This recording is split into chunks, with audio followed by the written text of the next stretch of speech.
This podcast is sponsored by BetterHelp. After experiencing trauma, I went to therapy, and my therapist guided me through a difficult time in my life. They helped me understand what was happening and provided me with tools to cope and find my own strength and resilience. Their experience and compassion were invaluable and enabled me to rebuild my life and move forward. I strongly believe in the power of therapy to help people through difficult times. BetterHelp connects you with a licensed therapist who is trained to listen and give you helpful, unbiased advice. First, you go to their site. You can use my link, betterhelp.com/resilience. You answer a few questions, and BetterHelp will match you to a professional who has years of experience helping people with struggles just like yours. Let BetterHelp connect you to a therapist who can support you, all from the comfort of your own home. Visit betterhelp.com/resilience or choose podcast, then Notes on Resilience during sign up and enjoy a special discount on your first month. Hi, welcome to Notes on Resilience. I'm your host, Manya Chilinsky, and today my guest is Kim Guevara, the CEO and founder of Mozaik Solutions. We talk about resiliency, emergency management, preparedness, and the importance of getting things ready before something bad happens. And we just had the most fabulous conversation. I hope you enjoy it. Hi, Kim. I'm so excited to have you here on the podcast today.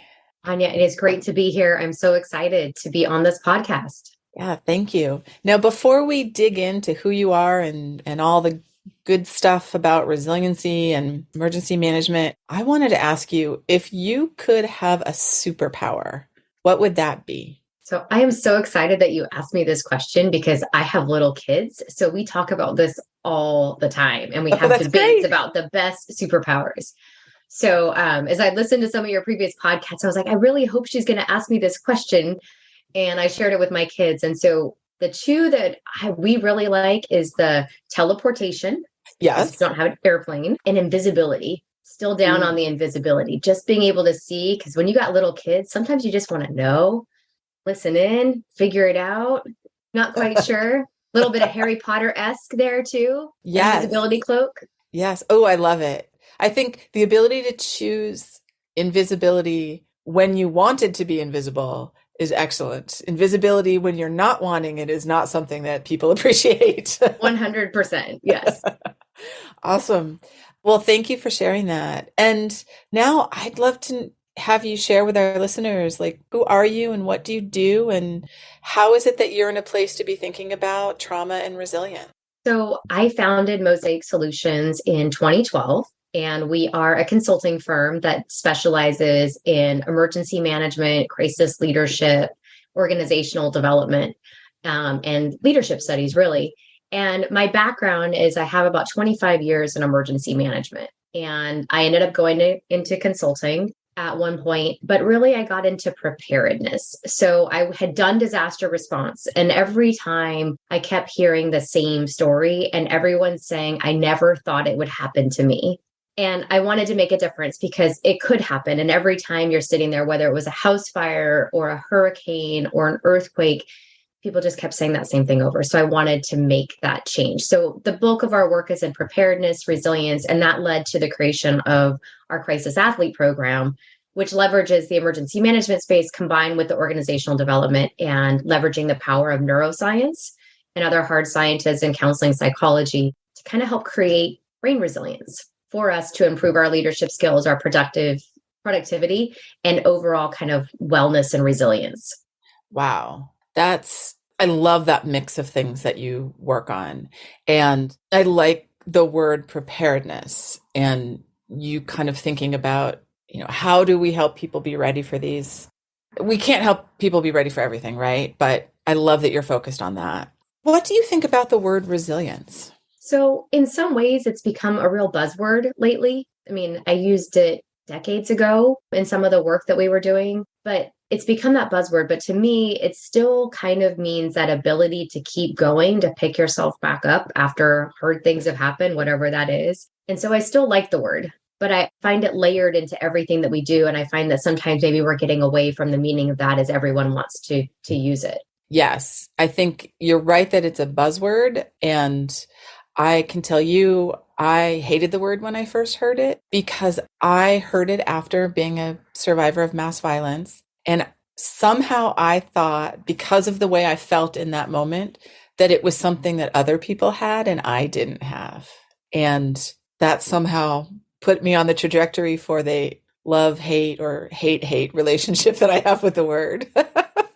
And I think I've seen that. And that's why I'm struggling a little bit with it right now, because that we are talking about resilience. And I see the conversation shifting to that of the haves and the have nots. And that's not where I believe that resilience should be. Where do you think we should be with resilience? I think it's got its roots in multiple elements. So there's the individual level, right? So that ability to, train our brains, train our bodies to handle things a little bit different, to get back up, and giving people the tools to do that and the skills and the support, which is why I love the work that you're doing and how you've baked now mental health and resilience into our federal framework. Just kudos to you for that. It needed to happen. Thank And then you. there's also that community resilience that's there, right? Like, how do we, looking at you and your experience that you had in Boston, and then looking at other disaster survivors, whether it's terrorism or human caused or natural, when we have people in those moments, what can we do to build resilience for them? What tools and capabilities can we give them? And so there's a community element to this that I see as well. And then when we look at organizations, we look at teams. How do we equip teams to support each other to be more productive, have resilience there? So individual, team, organization, and then community is kind of the spectrum where I see it. Yes. And that lines up with the way that I think about it too. And I think a lot about how our organizations and our institutions support or don't support people's resiliency or their healing from trauma. What do you think is the role of our communities and our institutions and, quote unquote, the system in helping people heal and in being supportive of our resiliency? I think that's a really hard question. And so I'm glad you asked it. In a way, I'm like terrified that you asked it. I think we can do better. As institutions, we have to model what we are doing and what we want to see. And in some cases, we're watching people that are so burned out and so exhausted and so tired as they go from disaster to disaster or things like that. Like, how can we expect them to be helping support others if we're not letting them take care of themselves? So that's something I would like to see, right? Because when you're there, like, empathy goes as well. Like, we know that from the brain science, right? Your needs are here, and as you just can't, like, there's only so much that an individual can handle. So if we can't take care of ourselves and model that and what it looks like and meet people where they're at with diversity and things like that, so people can do it. So I think they could do better on that and how we do it. And then how we show up and meet people on the ground when something's happening, right? Are we incorporating the mental health, the resilience piece of it versus like listening to you and some of your earlier podcasts, right? You didn't have a physical injury.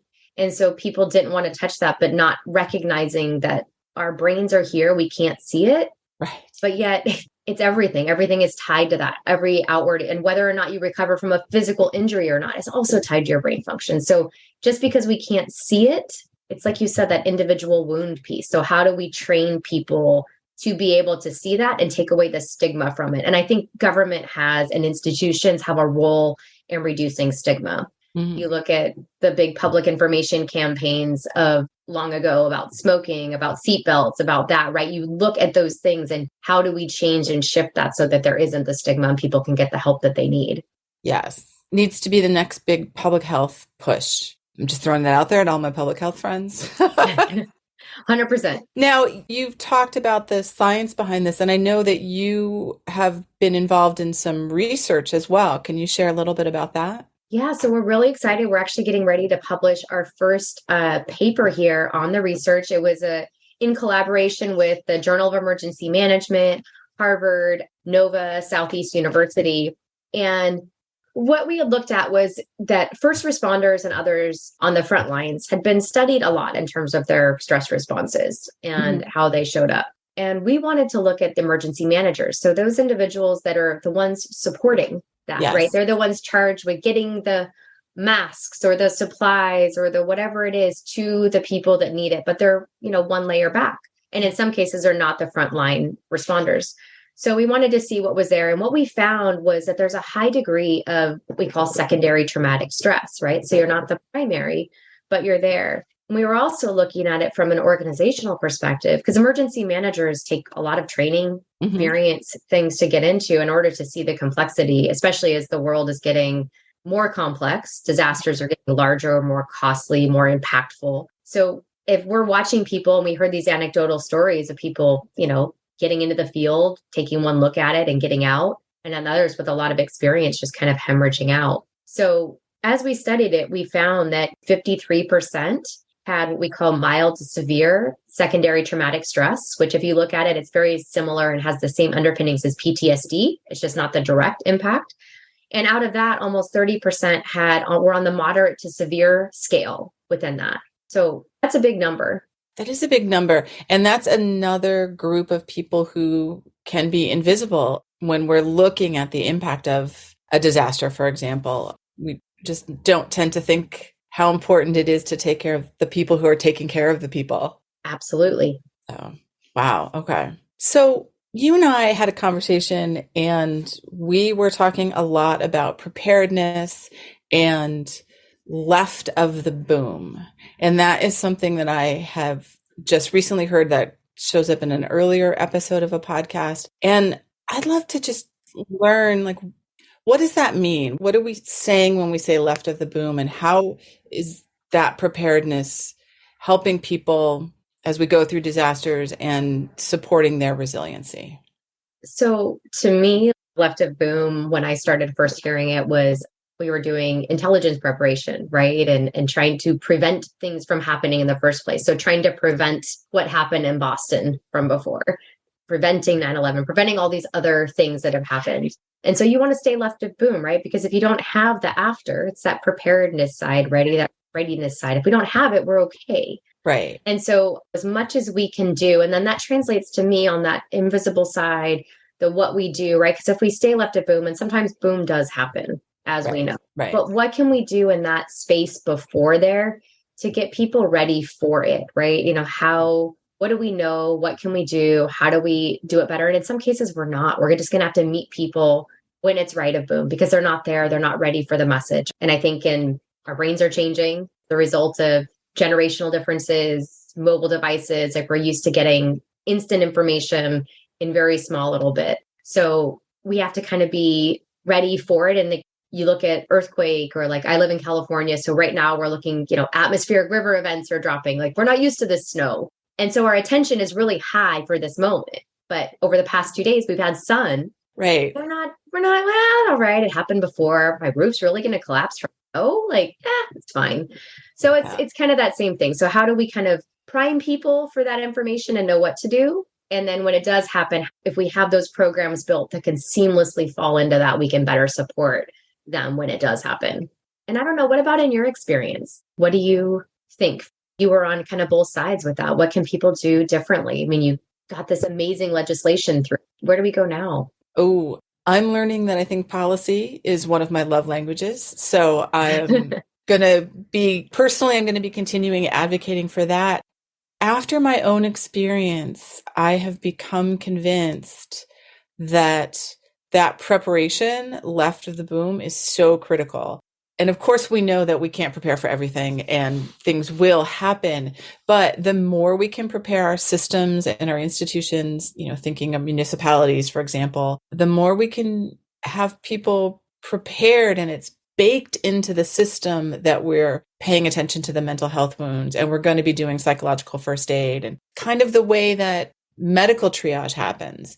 It's probably, I'm sure it doesn't work perfectly every time, but it's a known entity and something happens and then that gets instituted and we manage that way. And I just want to bake it into the system so it isn't something we have to think about when the bad thing has happened. Because it's so hard to come up with, well, what am I supposed to do now in the midst of all the emotion and the struggles after something bad has happened? 100% in our brains. I love this saying. And it's really kind of the foundation. People in a disaster don't rise to the occasion. They sink to the lowest level of their training. Yes. And so what you're talking about, that policy piece of it, it's so critical. And when we talked to some organizations, we asked how they changed and how they did things.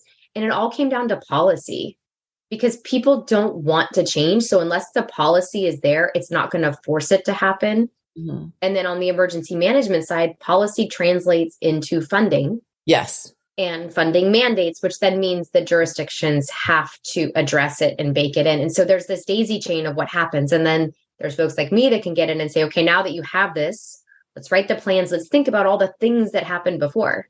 Yes. We did pandemic planning starting way back in 2005. And I think even though things didn't unfold necessarily the way that we 100% thought, there was a lot of variables there, mm-hmm. pretty much did. And there were things that we learned back in 2005 that had a bearing on when schools shut down. And when they didn't, we learned our entire social support system was tied to schools. The kids don't eat if they go home from school. And what happens then? So you learn those things in the pre-stage, but if it's in the crisis, there's people that get left out of the conversation. Mm-hmm. And it tends to be the loudest voices that come in. Yes. And so, but during the left of boom phase, we can make sure that we have all the voices represented. And that's a huge piece of this.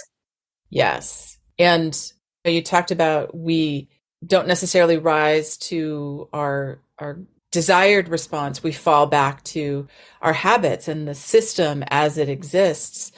Because as you know, in the moment of trauma, it's hard for us to process things. We've got a lot of emotion. It's hard to hear messages. It's hard to remember, even when you're looking for the messages. Because I know that I was actively looking for people who were talking about the mental health impacts and really never saw much. And then later on learned, for example, that the Red Cross had a whole campaign of it's normal to feel upset about this. Never saw it, never heard it, have no idea if I ever even came across it because I don't remember it. I don't, even looking for it, I couldn't find it. And that's interesting. Like the fact that you were out there searching for it. It's not like, they say, right, a message, you have to hear it 25 times before you even begin to process it. But here you were actively searching for it and you couldn't even find where to go. How do you think we change that? Well, back to building it into the system and building it into policies that I want to hear, I talked about this in my TED Talk. I want to hear, at the news conference when they say there are X number of people injured and so many people killed and there's X amount of property damage, even if we just changed one word, X number of people physically injured. That would at least, if they said nothing else, at least hint that there might be other kinds of injuries. And hundreds of people in the area potentially traumatized. I don't know that I know the answer to how exactly we say it, but from the get-go, we need to be talking about the mental health impacts, not just the physical impacts, obviously incredibly important, the economic impacts. All of these are a key part of the story. We're just leaving out, I think, one of those last important pieces. I love the thought of changing the vocabulary that we use, right? To that, I think that's a brilliant idea. Because it does. And you see all of that. We had brought in a fire chief who was one of the leadership that responded to the Route 91 in Las Vegas. Yeah. And, he was not injured, but his daughter was at that conference or at that concert. And he got one phone call from her as he was responding with her face had blood spatter all over it. And then her line went dead and he couldn't get a hold of her. And he had to continue to go lead some of the response. And just that moment, right, of not feeling like you could be there for your kid and not knowing, that creates a trauma that's there. And like you said, it's those invisible wounds that later come back up. And how do we process that without the stigma associated with it as well, especially in some of these industries that we're at? And we're starting to see that with the increase in suicides and our first responders. That's why we looked at the emergency managers. Are we seeing the same thing happen there? And then you've got that public side too, that human side. The people that helped other people get to locations, did we follow up with them and find out what they needed? Yes. Because in the moment that adrenaline happens in your, the fight, flight, freeze, assist kind of space. But after that, what supports are we providing? And it's so difficult. The farther away from the event you get, the people who help the people who help the people, the family members who received a call and it got cut off, it's difficult to identify those people because if somebody's standing in the spot where something happened and they're bleeding, it's easy to identify them as the person as someone who is impacted. And that's the other reason why, to me, it's so important that we're talking about the mental health from moment one after something happens, because I've heard stories from many survivors like myself without physical wounds who talk about the fact that they know they don't count. It doesn't matter what happened to me because I wasn't hurt, and we needed to take care of those people who were physically hurt. And the sooner we can get the message out that it is normal to feel distressed, the more people are going to hear it. We're all going to hear from different areas too. Despite my disappointment with the official response to Boston, I still am someone who looks to authority figures for information. Not everybody does, right? A lot of people don't trust authority figures, and I probably shouldn't, but I still do. People might hear from their clergy member, or they trust their boss or their family members. So it's a message that has to be widely distributed to reach the most number of people who are potentially impacted, because we can't always identify who those people are. I agree. And people do. I mean, it really is that trust, especially if you're talking about that, right? And so, how do you teach the teachers effectively? And what tools can we equip the community with, especially when you talk about the diversity that we have, right? And getting people to folks that they can trust. Yes. And then empowering them. And it's not an easy task. You know, you've got multiple languages, multiple cultures, which carry different stigmas and things like that as well. Right. So I think that's part of the struggle too, is it's not this one size fits all either. Right. But the more that we keep the conversation going and start to pull some of those things in to normalize it a little bit more, I think it helps. Right. And hopefully, you know, my hope is like by the time my kiddos come up, right, that it's just a normal part of it. I'm starting to see the change and the shift a bit. I think you are too. I think I heard you say that. You know, we just wish it could happen faster. Yes, yes. And talking about the different people that individuals might trust and the different cultural expectations, that all speaks to all of that stuff we need to be doing left of boom. We need to be building community. We need to be, you know, if we're thinking of a municipality in terms of response, the more they can be connecting with different members of the community and building those coalitions and building that trust ahead of time, the better we're going to be able to reach people when something bad does happen.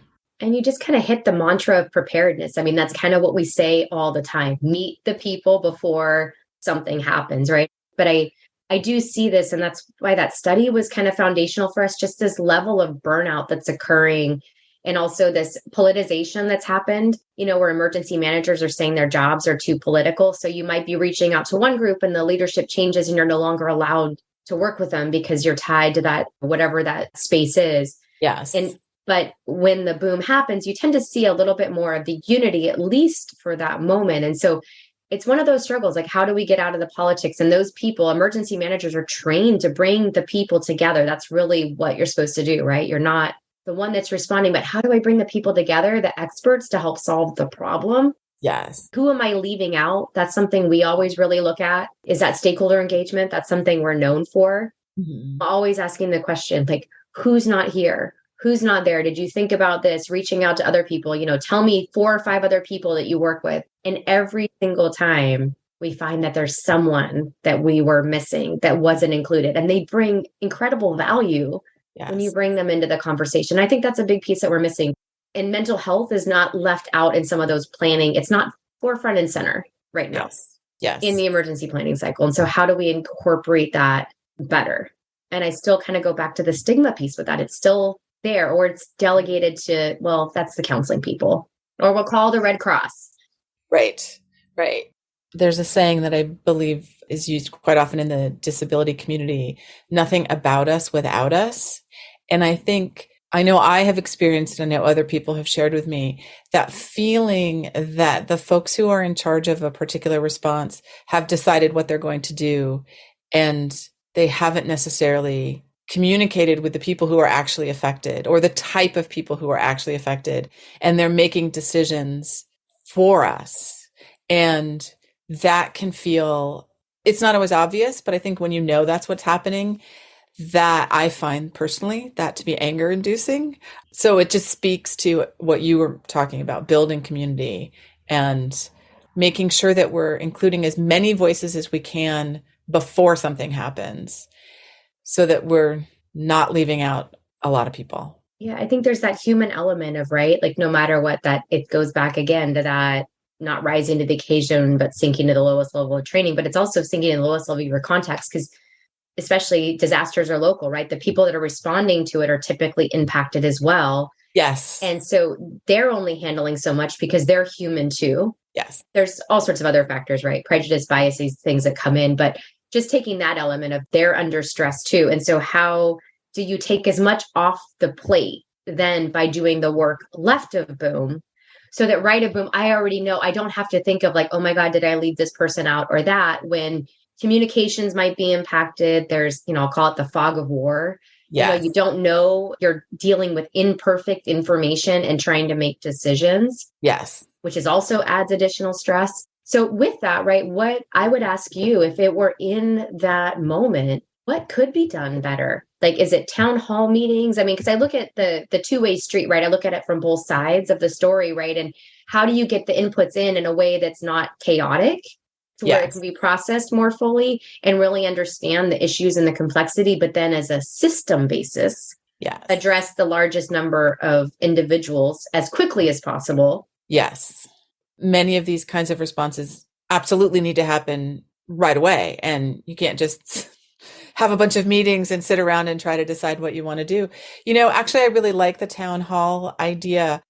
After Boston, they had some meetings. There was a privately funded victim compensation fund that was set up, and they had some meetings where people could ask questions about it. And there were family members of people who were physically injured there asking details. They were sharing what they were thinking and asking people to share their concerns and ask questions. And I went to the first meeting of that thinking that as someone with a mental health struggles as a result, that I might be included in that. And they made it clear we were not, and that was how that moved on. But I went there with the specific purpose of getting more information about what was the response going to be, and maybe thinking I might ask some questions, but somebody asked the question for me. That kind of model, I think, would definitely work for some people in the community who would want to go and say, what does this mean? I felt like our neighborhood, the neighborhood where it happened, was also invisible. We weren't thought of as people that it impacted. But if a bomb goes off a block from your house, I think it's going to impact you whether you were home at that moment or not. I'm just going to glom onto your town hall meeting idea. I think finding a way to get members of the community to sit down and share what their concerns are. That's obviously not the day of the thing, but pretty quickly after, to talk about what we're experiencing. And what would it mean? Because you felt that you weren't included or you were excluded. So clearly that wasn't a safe space. So what can be done better? What do you wish you'd been asked? How do you wish you had felt when you walked into that? Well, I wish that the one sentence about mental health wasn't, should we also include people with mental health issues? Probably. Will we? No. I wish it was more than that. I wish that particular meeting had a very narrow focus. I wish that it had been mayor, staff from the state, fire, police, to come and talk to us as people who had experienced it directly, so we could just ask questions. What does this mean? What about this? And that we could share, this is a concern I have, and this is what I'm experiencing, and how can I get help?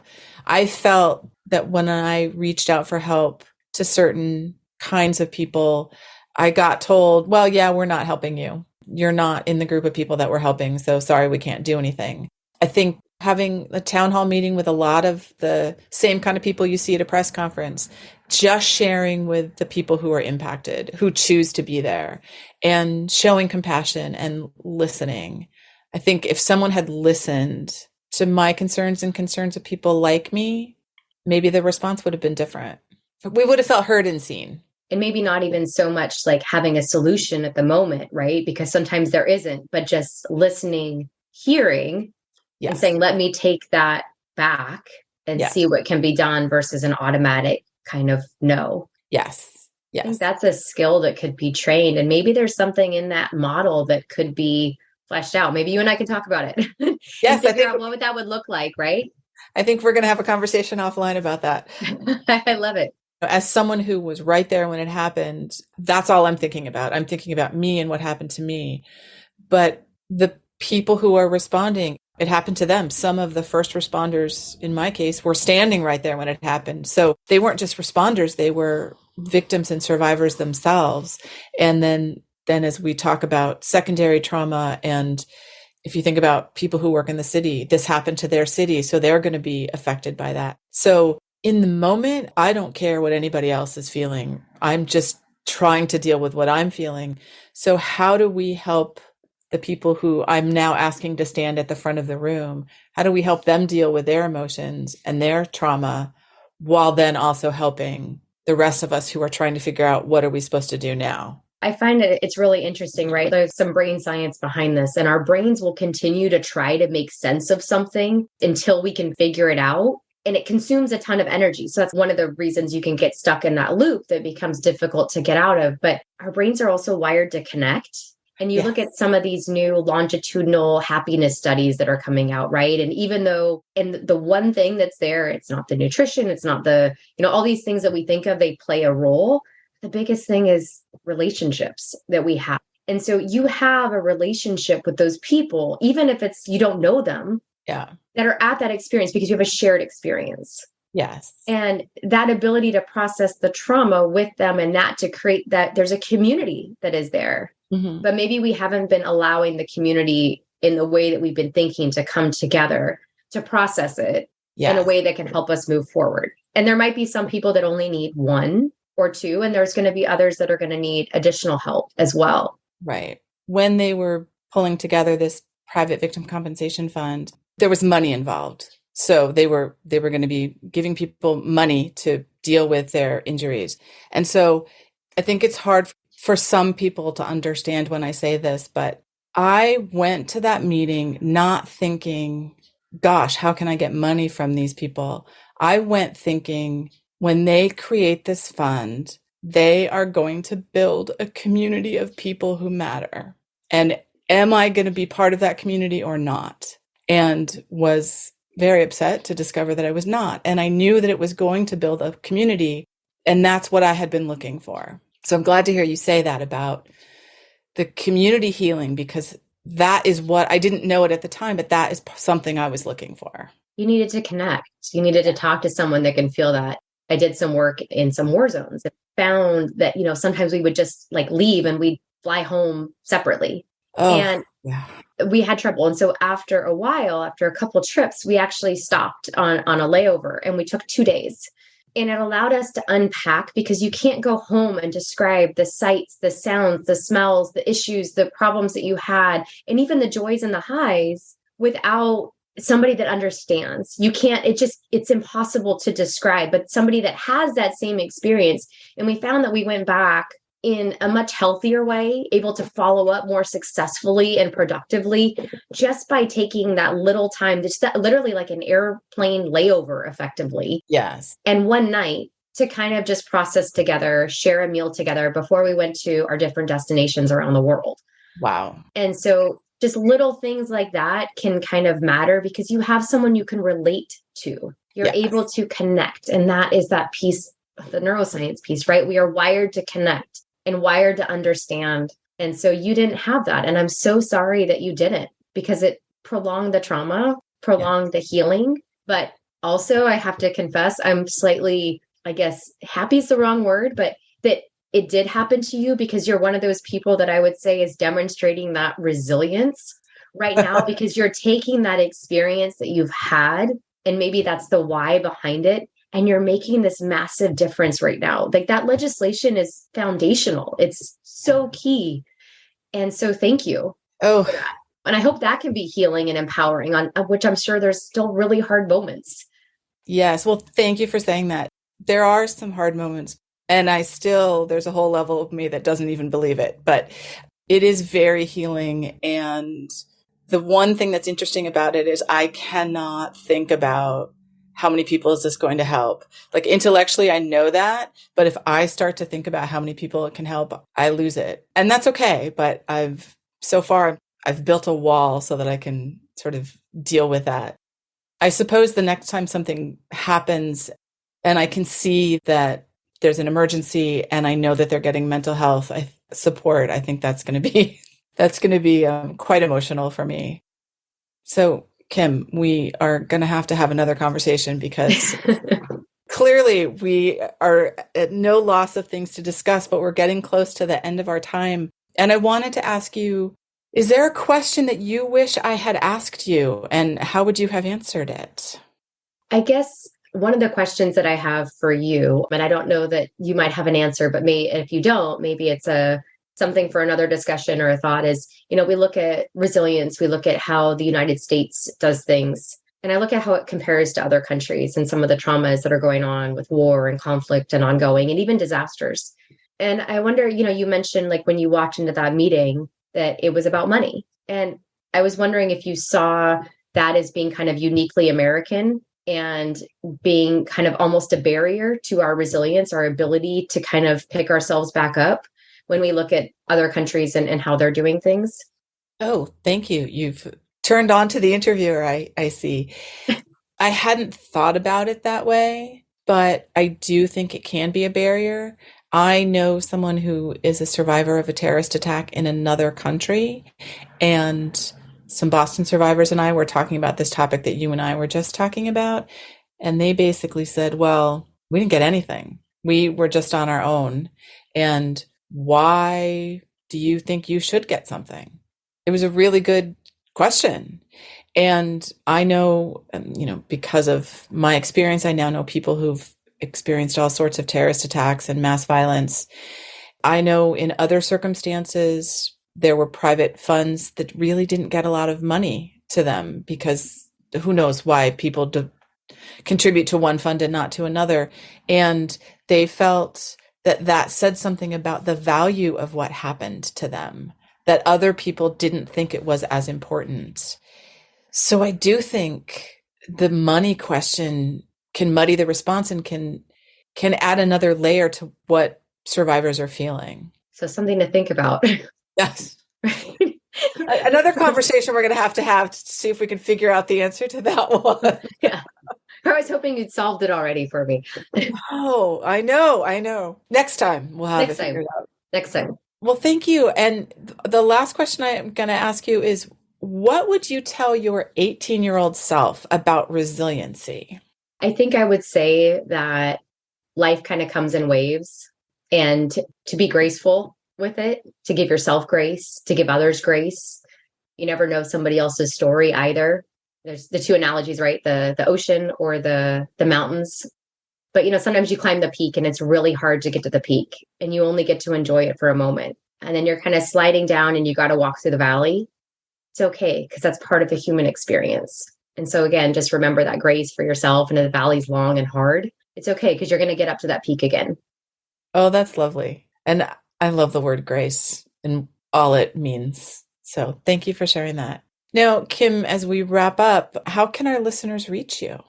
So we are at mozaiksolutions.com, and we're also on social media. So Instagram, LinkedIn, and Twitter as well, and Facebook. Excellent. We'll put links in the show notes so everybody can find you. And Kim, thank you so much for this fabulous conversation. It was so great to talk to you, Manya. Like, you are an inspiration, and I'm so grateful to be on this podcast. This was amazing. Thank you. Oh, thank you. Bye, everyone. See you next time. Thank you for listening. I hope you got as much out of this conversation as I did. So if you'd like to learn more about me, Manya Chilinsky, I work with organizations to help understand how to create environments where people can thrive after difficult life experiences. And I do this through talks and consulting. I'm a survivor of mass violence, and I use my experience to help leaders learn about resiliency, compassion, and trauma-sensitive leadership, to build strategies to enable teams to thrive and be engaged amidst difficulty and turmoil. If this is something you want to learn more about, visit my website, www.manyachilinsky.com, or email me at manya@manyachilinsky, or stop by my social media on LinkedIn and Twitter. Thanks so much.